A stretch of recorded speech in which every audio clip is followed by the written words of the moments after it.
주의 기도회를 위해서 우리 함께 찬양하도록 하시겠습니다. 288장 찬송가 하시겠습니다. 288장입니다.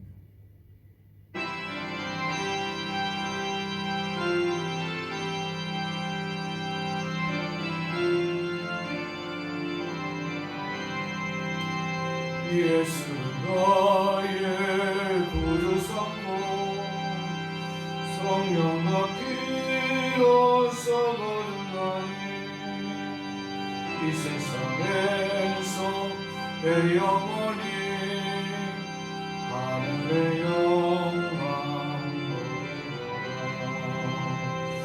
이것이 나의 간증이요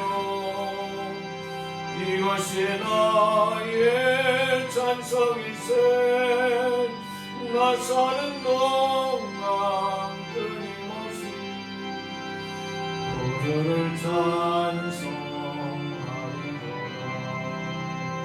온전히 주께 맡긴 내 영 사랑의 음성을 듣는 중에 정사는 왕래하는 것과 하늘의 영광 보리로라.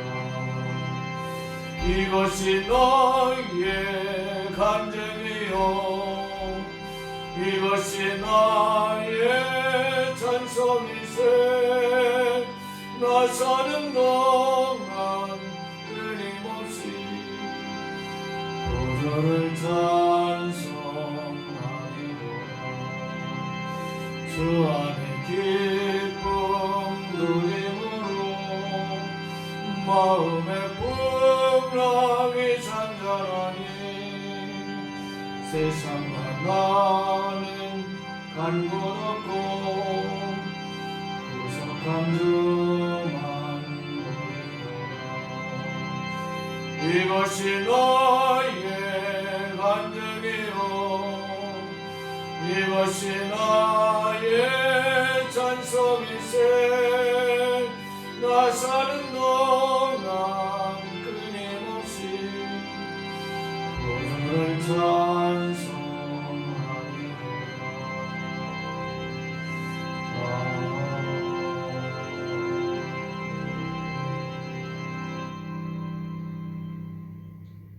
찬송가 한 장은 더 하시겠습니다. 539장입니다.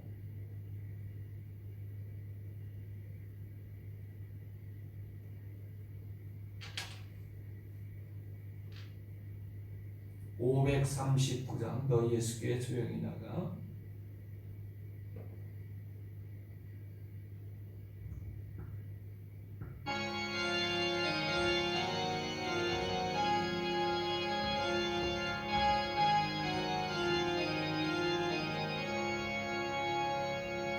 너 예수께 조용히 나가 내 모든 짐 내려놓고 주 십자가 사랑을 믿어 죄사함을 너 받으라. 주 예수께 조용히 나가 내 마음을 쏟아놓으라. 너를 미리 보시는 주님 그 은혜를 베푸시리. 주 예수의 은혜를 입어 내 슬픔이 없어지리. 내 이웃을 늘 사랑하여 너 받은 것 거저주라. 주 예수께 조용히 나가 내 마음을 쏟아놓으라. 너를 미리 보시는 주님 그 은혜를 베푸시리. 주 예수를 친구로 삼아 늘 내 옆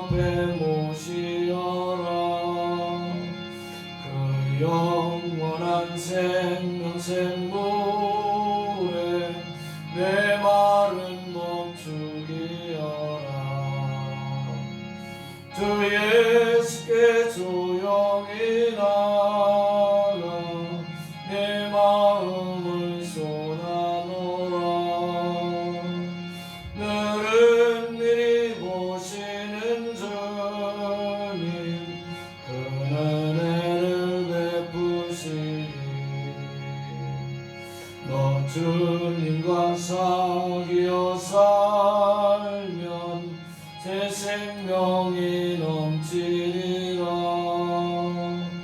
주 예수를 찾는 이 앞에 참 밝은 빛 비추어라.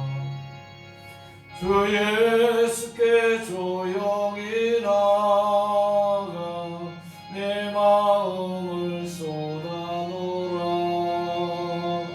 늘은 미리 보시는 주님 그 은혜를 베푸시리. 아멘. 다 같이 기도하시겠습니다. 사랑과 은혜가 풍성하신 하나님 아버지, 오늘도 주님의 놀라우신 사랑과 은혜 가운데 거하게 하시고 이 저녁에 함께 모여 하나님 앞에 머리 숙여 예배하게 하여 주신 것 감사드립니다.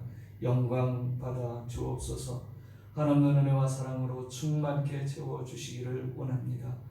코로나 바이러스 때문에 우리가 함께 모여 예배하지 못하지만 비록 영상으로 예배하는 가운데도 하나님 함께 해주시며 은혜 주시고 말씀을 통해서 깊은 깨달음이 있게 하여 주옵소서. 예수님의 이름으로 기도드립니다. 아멘. 성경 말씀은 창세기 38장 1절로 11절의 말씀을 봉독합니다. 그 후에 유다가 자기 형제들로부터 떠나 내려가서 아둘람 사람 히라와 가까이 하니라. 유다가 거기서 가나안 사람 수아라 하는 자의 딸을 보고 그를 데리고 동침하니 그가 임신하여 아들을 낳으매 유다가 그의 이름을 엘이라 하니라. 그가 다시 임신하여 아들을 낳고 그 이름을 오나니라 하고 그가 또다시 아들을 낳고 그 이름을 셀라라 하니라. 그가 셀라를 낳을 때에 유다는 거십에 있었더라. 유다가 장자 엘을 위하여 아내를 데려오니 그의 이름은 다말이더라. 유다의 장자 엘이 여호와가 보시기에 악함으로 여호와께서 그를 죽이신지라. 유다가 오난에게 이르되 내 형수에게로 들어가서 남편의 아우된 본분을 행하여 내 형을 위하여 씨가 있게 하라. 오난이 그 씨가 자기 것이 되지 않을 줄 알므로 형수에게 들어갔을 때에 그의 형에게 씨를 주지 아니하려 하고 땅에 설정하매 그 일이 여호와가 보시기에 악함으로 여호와께서 그도 죽이시니라. 유다가 그의 며느리 다말에게 이르되 수절하고 내 아버지 집에 있어 내 아들 셀라가 장성하기를 기다리라 하니 셀라가 그 형들 같이 죽을까 염려함이라. 다말이 가서 그의 아버지 집에 있으니라. 아멘. 오늘은 유다에 대한 말씀을 우리가 함께 나누도록 하겠습니다. 성경을 좀 보실까요? 37장, 35장을 보면 이제 족보에 대한 이야기가 나오는데 37장은 35장에 이어진 계속되어진 이야기입니다. 그런데 이 35장은 이삭이 열조에게로 돌아가는 것으로 이제 끝을 맺고 있습니다. 이것은 지금까지 이제 이삭의 역사가 끝나게 되어지고 이제 새로운 역사, 야곱의 역사가 시작되어지고 있다라고 하는 의미가 담겨져 있습니다. 그러나 성경은 시간적으로 서술된 것이 아니기 때문에 우리가 내용상으로 구분되어지기 위해서 이러한 방법을 사용을 하고 있다라고 하는 것을 지난 시간에도 한번 말씀을 드린 적이 있습니다만은 이삭은 요셉이 애굽으로 팔려간 후에 죽은 것 같이 기록되어지고 있습니다. 그런데 이삭의 죽음을 35장에서 기록하고 있는 것은 일단 이삭의 역사를 마무리 짓고 이제는 야곱의 후예들, 즉 하나님께서 야곱에게 말씀하시잖아요.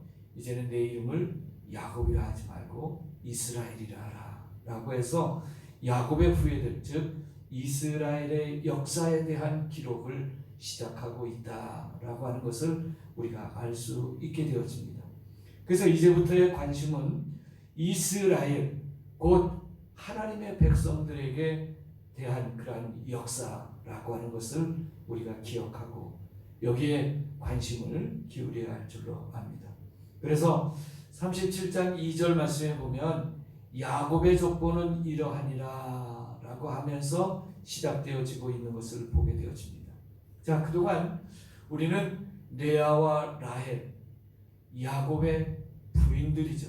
이 야곱의 아내들의 사랑 싸움이 치열했던 것을 지난 시간에도 말씀을 드렸는데, 이 사랑 싸움은 끝내 그들에게서 끝난 것이 아니라 그 아들들에게까지 이어지고 있다라고 하는 것을 오늘 우리는 여기서 발견하게 되어집니다. 그리고 그 이야기의 중심이 급전해서 요셉에게로 전환되어지고 있음도 우리가 발견하게 되어지는데, 요셉은 이제 꿈 이야기를 통해서 이 형제들에게 더 큰 미움의 불씨를 일으키게 되어지는 그러한 모습들을 보게 되어지는데, 그동안 계속되어 왔던 질투가 폭발하게 되어진 것입니다.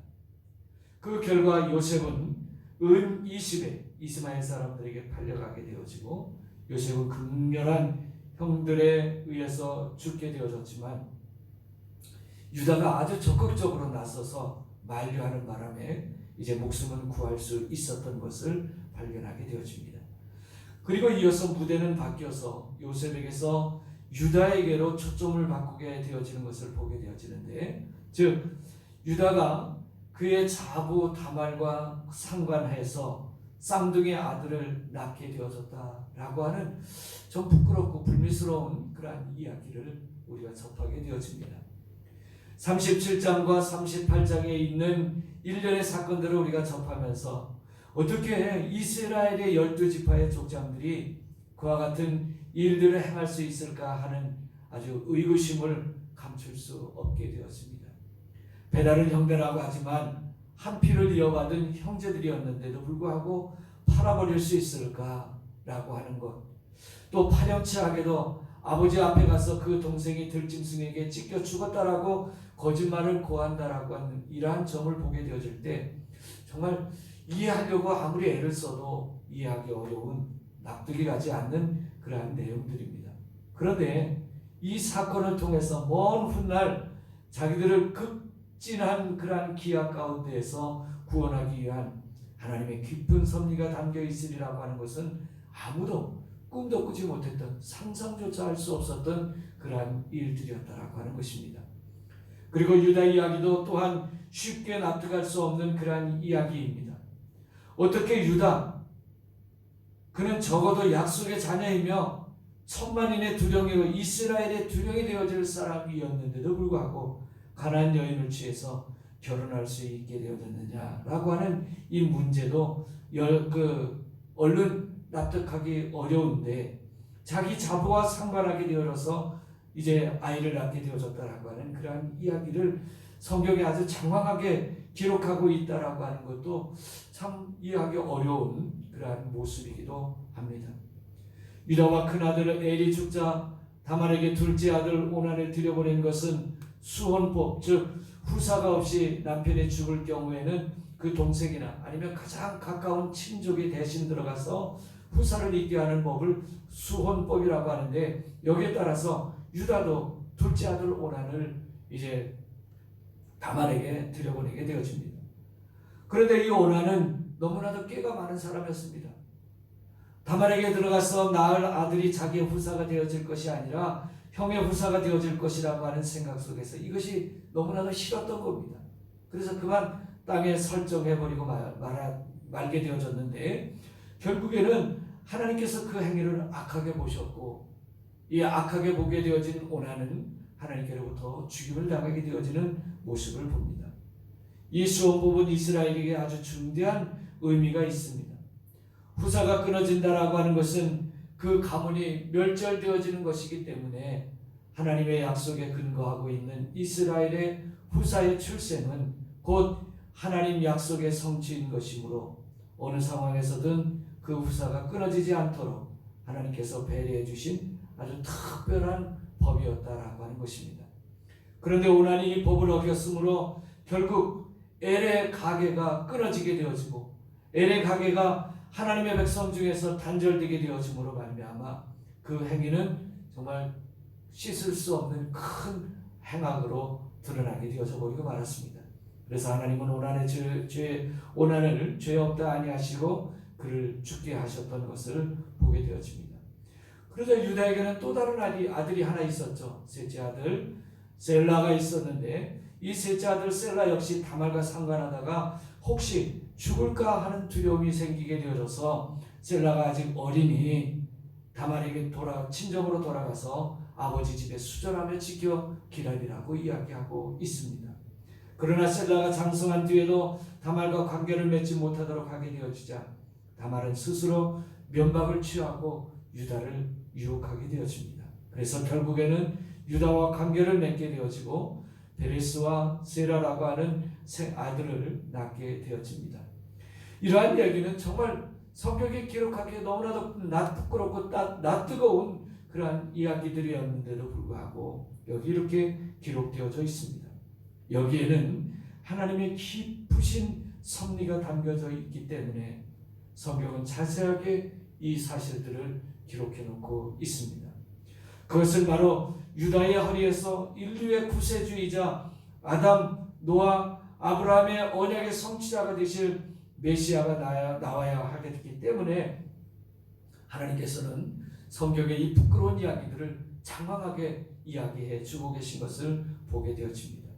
그래서 엘이 후사가 없이 죽고 난 후에 동생 오난이 다말에게서 후사를 이을 아들을 생산하여야만 했던 것이었는데 오난은 자기 자신의 어떤 개인적인 감정에 앞서서 하나님의 이러한 계획을 무시하고 후사를 생산하지 아는 것은 하나님의 명령을 거역하는 것뿐만이 아니라 전 인류의 구속과 언약을 깡그리째 깨뜨려 버리게 되어지는 아주 엄청난 죄를 저지르게 되어진 것입니다. 왜 하나님은 유다를 통해서 메시아를 예비하셨는지 알 수 없었기 때문에 그랬던 것입니다. 12아들 가운데 큰 아들도 아닌 넷째 아들이었던 이 유다를 후사를 잇도록 하셨던 것, 이것 또한 우리가 좀 더 살펴봐야 되겠습니다만은 정말 하나님의 섭리가 아니면 하나님의 계획이 아니시면 이러한 일들이 이루어질 수 없는 그러한 모습들인 것입니다. 그래서 우리가 이거 37장 38장에서 찾아볼 수 있는 의미가 무엇이겠습니까? 언뜻 보게 되어지면 37장부터는 요셉에 대해 초점을 맞추고 있는 것 같습니다만은, 그리고 요셉이 은 20에 팔려가는 것 마치 예수님께서 은 30에 팔린 것을 미리 보는 듯한 그러한 모습들을 우리가 발견하게 되어집니다. 뿐만 아니라 요셉이 모든 고난을 극복하고 승리해서 애굽의 총리 대신이 되어지고 부귀영화를 누리게 되어진 것을 보게 되어질 때 신앙의 승리의 기쁨을 보는 것과 같은 그러한 기분이 듭니다마는, 오늘 우리 성도들도 오직 믿음으로 모든 시험과 고난을 극복하는 날 그와 같은 영광을 얻을 수 있다라고 하는 것을 눈으로 보는 것 같고, 그와 같은 일을 섭리하시며 경영하시는 하나님을 발견하고 찬양을 드리지 않을 수 없을 것입니다. 더욱더 큰 하나님의 계획은 물론 이스라엘 민족이 극한 기아로 아사 직전에 있게 되어졌을 때 그들이 요셉에 의해서 구원을 얻게 되어졌을 뿐만이 아니라 애굽에서 큰 민족을 이루고자 하셨던 하나님의 계획과 섭리, 은혜를 우리가 발견하게 되었습니다. 이 문제는 우리가 또다시 다음에 이제 이어서 함께 다루도록 하겠습니다만은, 문제는 성경은 갑자기 유다의 기사를 요셉의 이야기 속에 삽입한 점입니다. 요셉의 이야기 속에 유다의 이야기를 삽입함으로 말미암아 우리의 시각을 요셉에게서 유다에게로 돌리려 유도하고 있다라고 하는 점이 좀 심상치 않게 여겨지는 그러한 부분들입니다. 그렇다고 해서 유다의 행실에 어떤 돈독한 믿음의 모양이 있어서 시선을 유다에게 돌리려고 하는 것도 아니었습니다. 우리에게 어떤 귀감을 가는 그러한 일들을 기록하려고 하는 것도 아니었습니다. 어떻게 보면 이방 여인을 취했기 때문에 순수한 이스라엘의 혈통을 잃어버리고 이방인과 혼합되어지고 있는지도 모릅니다. 나아가서 자부와 관계를 맺고 쌍둥이 아들을 생산했다라고 하는 이러한 이야기는 세상사에도 기이한 그러한 이야기였는데 여기 이 이야기를 삽입하고 있습니다. 그러나 우리가 여기에서 발견해야 될 것은 하나님의 강한 의지와 하나님의 아주 깊은 섭리가 숨겨져 있다라고 하는 겁니다. 이러한 유다를 택하여 다윗의 조상이 되게 하시고 그리스도의 조상이 되게 하신 것은 순수한 하나님의 계획이셨다라고 하는 것입니다. 다시 말해서 유다가 선택되게 되어진 것은 하나님의 의지의 발로였다라고 하는 겁니다. 유다가 노력한 것도 아니고 누구와 떠밀려져서 그렇게 되어진 것도 아니라고 하는 겁니다. 오늘의 인위적인 방법으로 하나님의 계획을 깨뜨리려고 했었고 유다 자신까지도 셀라를 통해서 엘의 뒤를 잇지 않으려고 했지만 하나님은 직접 유다를 통해서 그 혈통을 이어가게 해 주셨다라고 하는 것입니다. 여기에서 우리는 그리스도의 탁월성을 보게 되어지는 것입니다. 그리스도는 물론 인간의 가계에서 출생하셨습니다. 그러나 거기에는 하나님의 초자연적인 섭리와 간섭이 있으셨고 창세기 3장 15절 이후에 신실하신 약속의 성취라고 하는 놀라운 의지가 감겨 있는 것을 발견하게 되어집니다. 그래서 구원의 약속과 계획을 이루시기 위하여 하나님은 시브리인의 계보만을 선택하지 않으시고 전혀 예상치도 않았던 인물들까지 동원하고 계신 것을 보게 되어질 때 메시아의 구원의 사역이 어떤 시브리인들 특정한 유대인들에게만 국한되어져 있는 것이 아니라 온 인류를 포괄하고 있다라고 하는 것을 암시해 주고 있는 것입니다. 이러한 것을 보게 되어질 때 메시아는 초역사적이며 또 우주적인 구속 사역을 펼치실 분임을 우리가 확연히 드러나게 되어집니다. 인간의 가계를 가졌지만 그것을 선택하시는 분도 하나님이셨습니다. 그 가계를 구성할 인물을 결정하신 분도 하나님이십니다. 즉 메시아는 단순히 인간의 족보의 산물이 아니라고 하는 점입니다. 사람들이 후사를 낳고 또 낳고 해서 태어난 것이 아니라 그 인물 하나하나까지도 하나님께서 결정하시고 특별한 간섭을 통해서 마침내 메시아를 이 땅에 출생하게 하셨다라고 하는 것입니다. 놀라운 것이죠.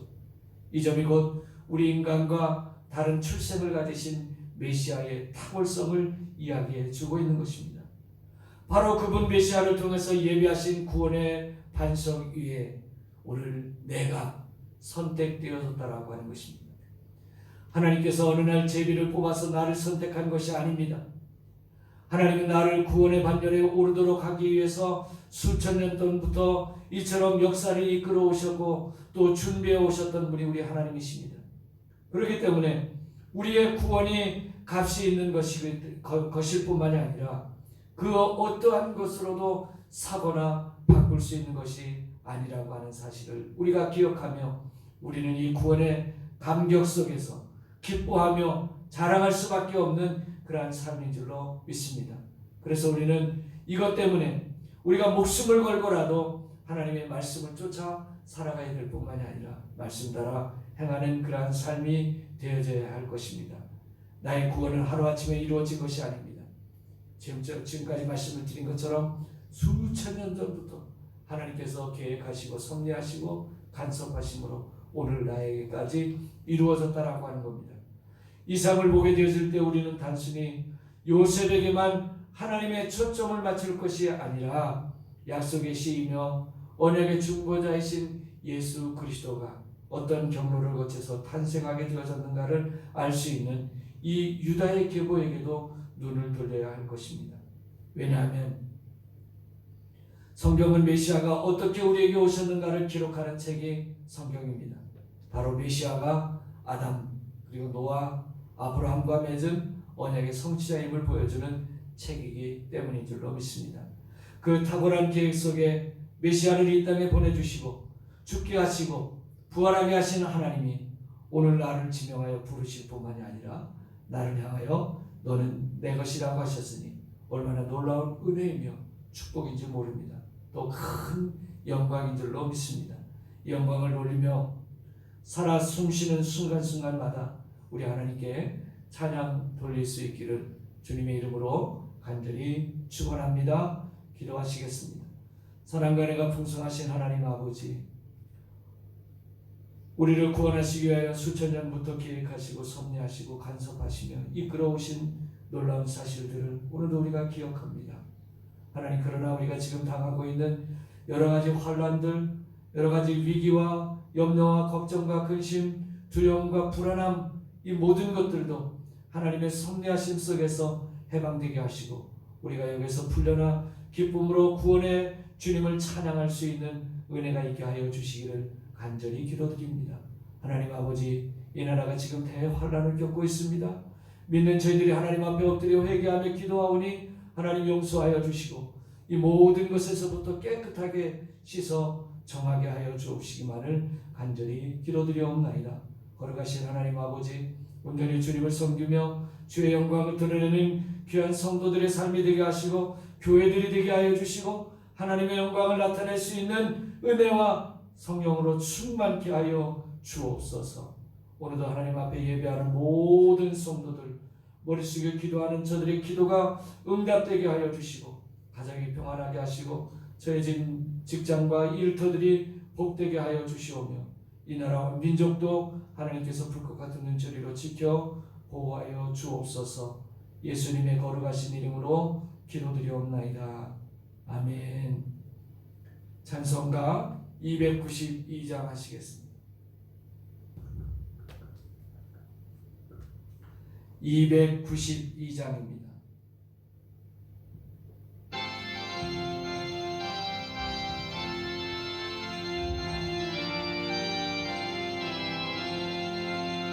주 없이 살 수 없네 죄인의 구주여, 그 귀한 보배 피로 날 구속하소서.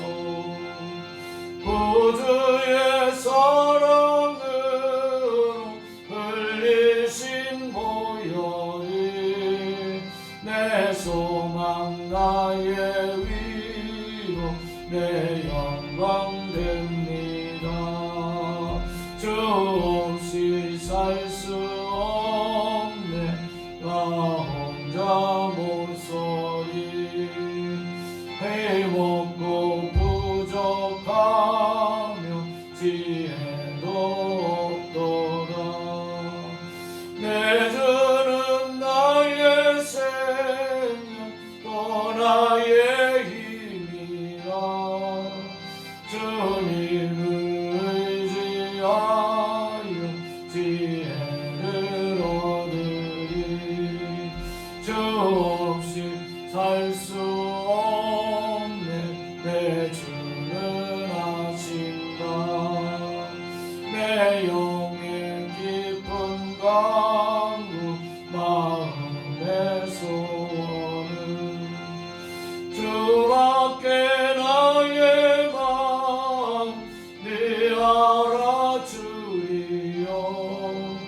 내 마음을 위로하사 평온케 하시네. 주 없이 살 수 없네 세월이 흐르고 이 깊은 고독 속에 내 생명 끝나고 사랑은 풍랑이 날 지켜주시니 내 곁에 계신 주님 의인이 됩니다. 아멘.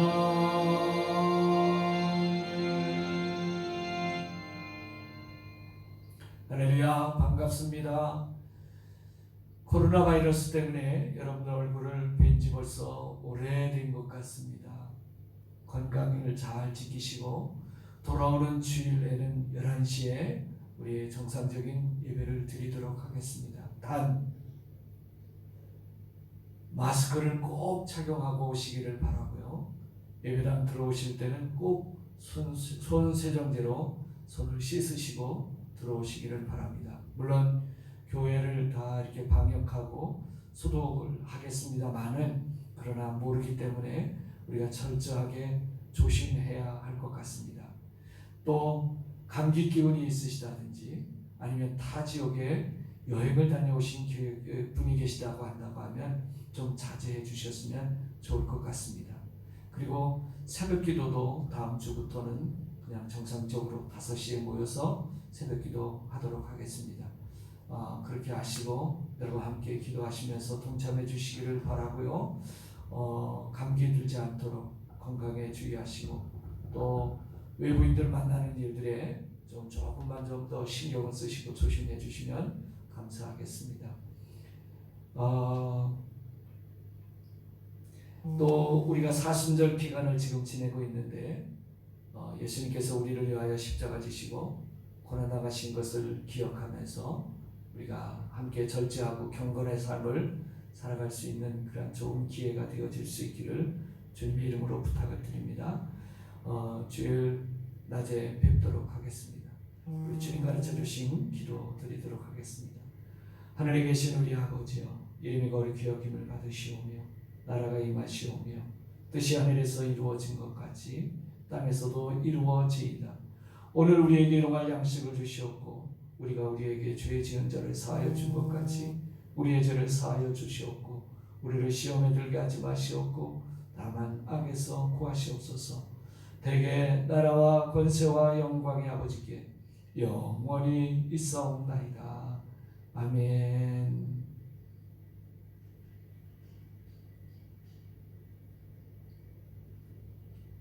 감사합니다.